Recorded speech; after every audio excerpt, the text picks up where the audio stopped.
Greetings, everyone. Hope all of you are having an absolutely fantastic day. We're back again with more King Arthur, Knight's Tale. And this time I want to talk about Sir Bors, one of the marksmen that you can get in the game, and he actually has a really nice setup.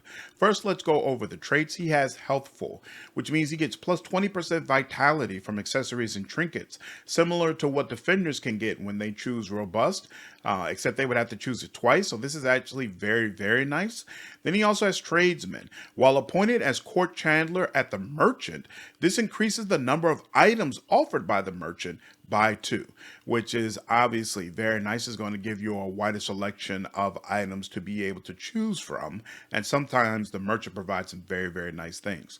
However, he also has Lazy, cannot go on 3 missions in a row, which is obviously huge, at least for a player like me. I like sticking with the same 4 characters, so having to periodically remove him from the team is one of the main reasons why he did not get a consistent rotation in my squad. All right, now let's go ahead and look at his abilities. So first up is Shoot, ranged attack that deals 100% weapon damage. You can upgrade it to do 3 armor piercing. You can make it where it reduces all of your cooldowns by 1 turn. It can do an increased 20% weapon damage against poison units. I recommend you get all 3 of these. For the last one, increased 20% damage against burning units. He has no way to do burn. He does not get any fire abilities whatsoever. So whether or not this is worth it to you is determined by whether or not you have somebody else on the team who is consistently burning other units that he will then be able to take advantage of. If not, you should probably go ahead and ignore this. Next up is Poison Arrow. It's a ranged attack that deals 100% weapon damage and poisons the damaged unit for 2 turns. Poison causes the unit to suffer 10% damage at the start of their turn, and they deal 20% less damage. I would definitely recommend that you pick this up, but you should probably wait until around level 8. At the beginning of the game, you're going to face a lot of undead. Undead are immune to both poison and bleeding, so you'll get limited use out of this. However, over the course of the game, Sir Bors gets multiple abilities that deal directly with poison, so it's his best damage over time attack. And as you get further into the game, bleeding and poison become much more useful, and it becomes worth it to go ahead and specialize in those abilities. As far as upgrades, he can increase the turn duration of poison. He can increase the weapon damage with Poison Arrow. If the target is killed by Poison Arrow, units within 2 tiles get poison. That's an absolutely monster ability. You can use this on a smaller type of unit that you know is going to be killed. And then oftentimes enemy units are within 2 tiles of each other, so you can absolutely set this up where you're going to be able to poison multiple units at a time, causing all of them to do less damage and overall helping out your team. And then finally, you can put 20% vulnerability on targets that are impacted by the poison effect. Very nice. Next up is Mark Target. It causes 20% vulnerability against ranged attacks to the target for 1 turn. Absolutely recommend that you pick this up. It costs 2 AP, but you can reduce it where it's down to 1 AP. So for 1 AP, you're going to get a significant buff to your damage against a particular target. You can also put 10% vulnerability onto the enemy. You can put slow onto the enemy, which is going to cause their movement to cost 100% more AP. And you can increase the tile range for Mark Target. So I would say these 3 upgrades, definitely worth it. Slow, me personally, I never cared about slow. However, there are some characters who do more damage or get more effects based upon an enemy having slow on them. So if you're in one of those types of teams, this upgrade is worth it. Otherwise, I don't think it's all that worthwhile. But marking targets in general and getting these other upgrades, definitely think you should go ahead and pick that up. Okay, next up is Scout. So with Scout, you're going to gain 1 movement AP and get +1 perception. So perception allows you to detect hidden chests, and it's going to uncover traps that are on the battlefield. Traps are not used in every fight, but in the fights where they are present, it can be extremely annoying and possibly even devastating to not be able to see them. So you definitely want at least one person who's skilled in traps. I would say you want probably around at least 3 perception. At 3 perception, I felt like I was uncovering everything I wanted to uncover and things are going well. If you uncover enough chests, you'll get a potion that will increase your perception by 2. So you could drink that, but you're limited in how many of those challenge potions you can take. You can only have 4. So if you didn't want to use one of your slots for that, you could go ahead and take Scout down here and get a +1 perception boost. It's kind of up to you. As far as the upgrades, the first one allows you to gain 2 movement AP for the first turn of the encounter. So movement AP is very useful for the archer at the beginning of the game because you have to get to the correct angle in order to be able to hit your targets. Later in the game, when you get to the second tile, you're going to be able to pick up Dash. Dash is going to allow you for 1 AP, I think, yeah. So you can reduce it so that it's 1 AP. You'll be able to move up to 7 tiles to be able to get to the exact right location to hit the maximum amount of enemies. And so because of that, I feel like once you get this, you're not using movement AP all that much. But again, it is very beneficial in the beginning. So you can make your own decision about whether or not it's worth it to you to go ahead and spend that skill point or save it and just wait for Dash to come later in the game. Second is evasive. You take -3 damage from ranged attacks. However, this reduction increases by 1 every 5 levels.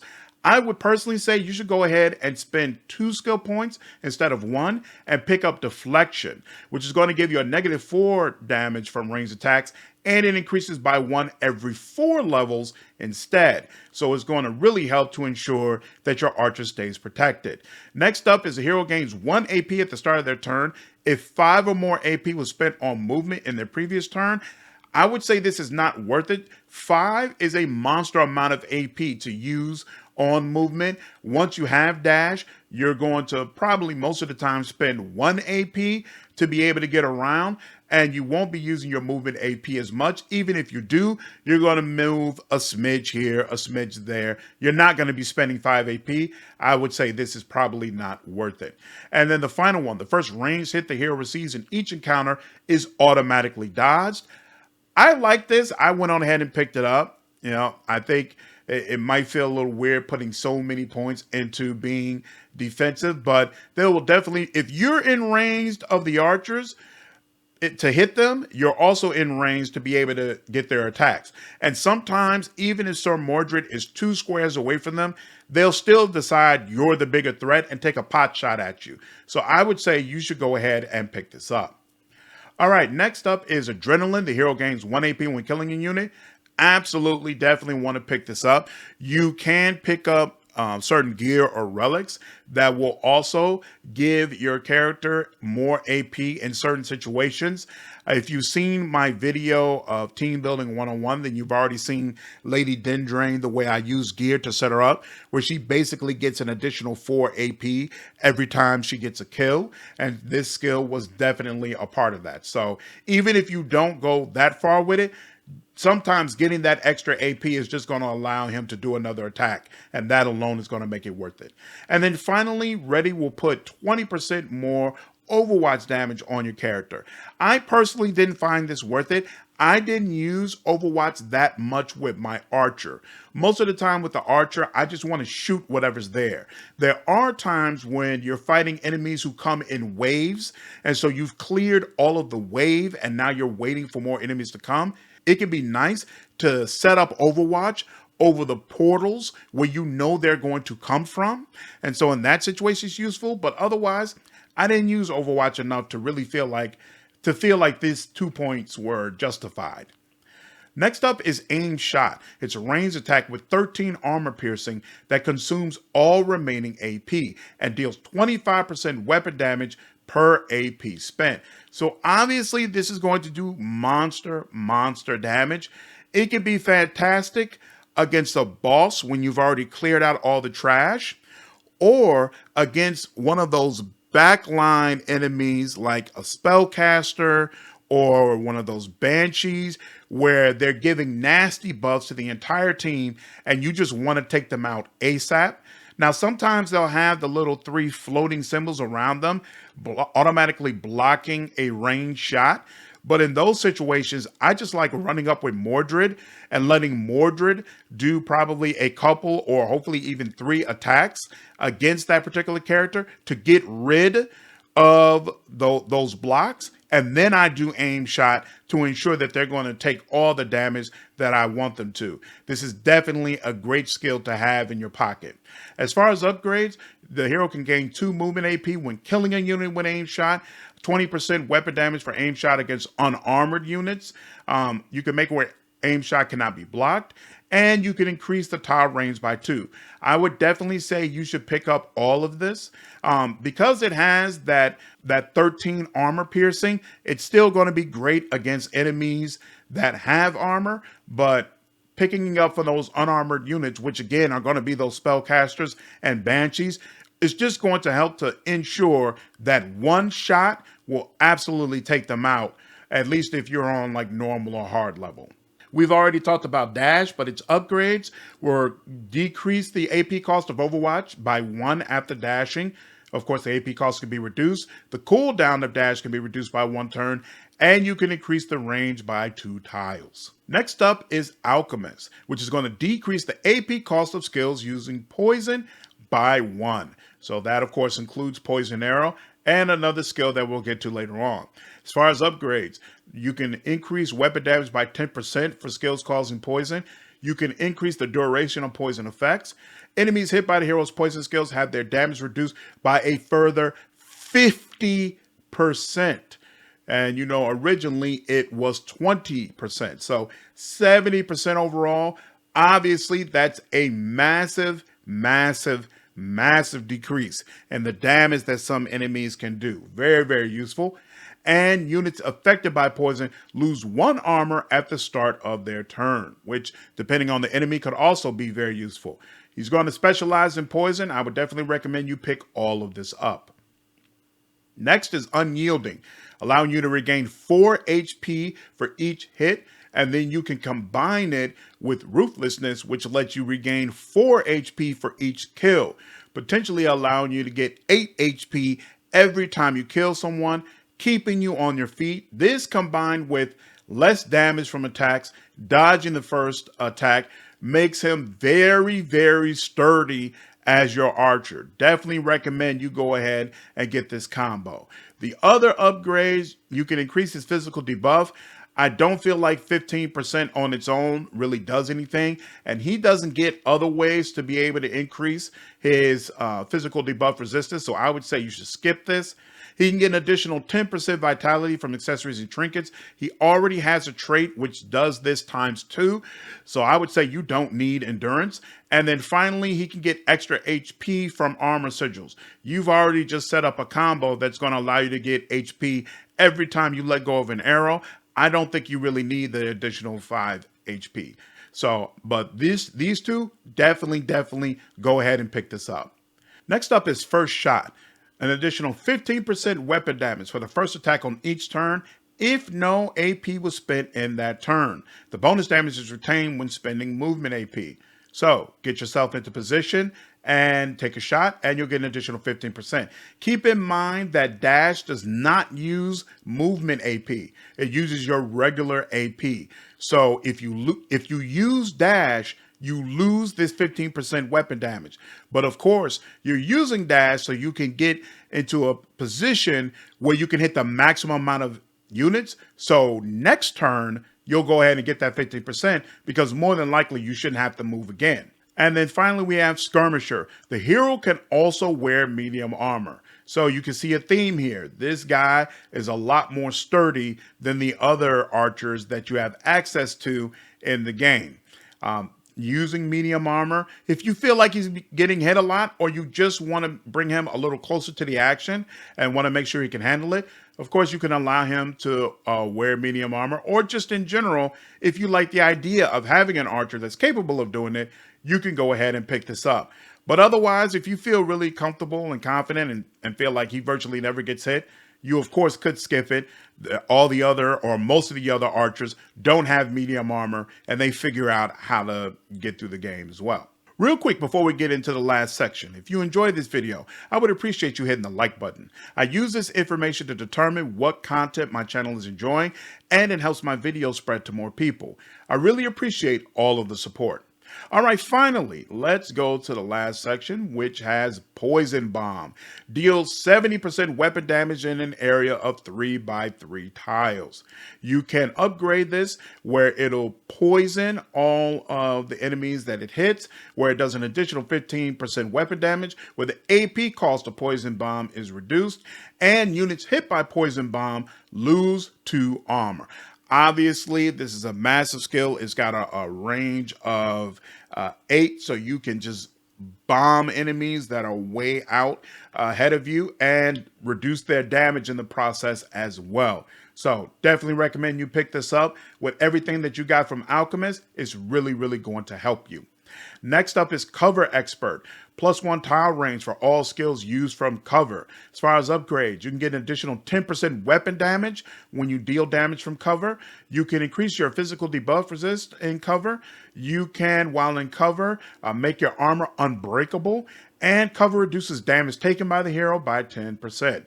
I would recommend you get all of this except for the 20% physical debuff. Again, I feel like you need at least around 40 or 50% to really feel like you're protected and have situations where your party members are impacted, but you are not. And so even with both of these together, you're going to get up to 35%. I just don't feel like it's enough. And I don't feel like it's worth you spending the skill points. So me personally, I wouldn't take this. The other ones, absolutely. I feel like you should go ahead and pick them up and pick this up as well. But I would probably say you pick this up after you go ahead and get this Long Reach. +1 tile range for all attacks. As far as upgrades, it's going to give you an additional 10% weapon damage against units at least 6 tiles away. A +1 to range for skills where the hero is at maximum AP. +10% weapon damage while the hero is disengaged. And +25% weapon damage for the first attack in the encounter. I think you should pick up all of this. And I rate it higher than this because this can trigger basically every single fight. You're not always going to have access to cover. So while this is very nice, it's also situational. Whereas for this, you'll always have it available. Next up is Smothering Shot.